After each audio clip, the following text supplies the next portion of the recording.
Hi, I'm Bree McAdam here in Melfort, where we just completed the third day of the sentencing hearing for Jaskirat Singh Sidhu, the Alberta semi-driver who has admitted causing the Humboldt Broncos bus crash.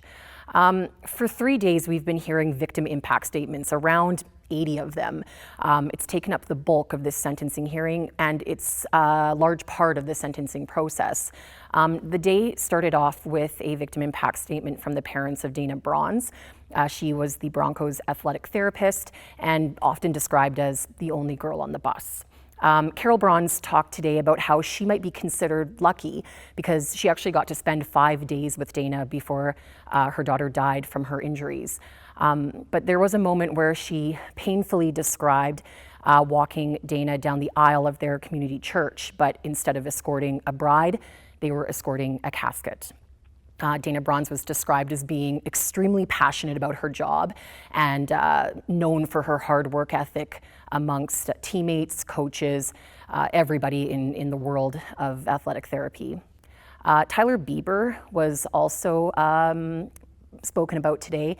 He is a broadcaster who called the Broncos games, and his mom said that he would often take his own car to away games, but she would always tell him, just take the bus, it's safer. She said if Tyler would have been here today, he would have shook his head and just said this never should have happened. But she also added that Tyler would feel sorry for Sidhu. And then we heard the unbelievable story of survivor Xavier LaBelle, who his family believed for 3 days was dead. In reality, he had been mistaken for another player.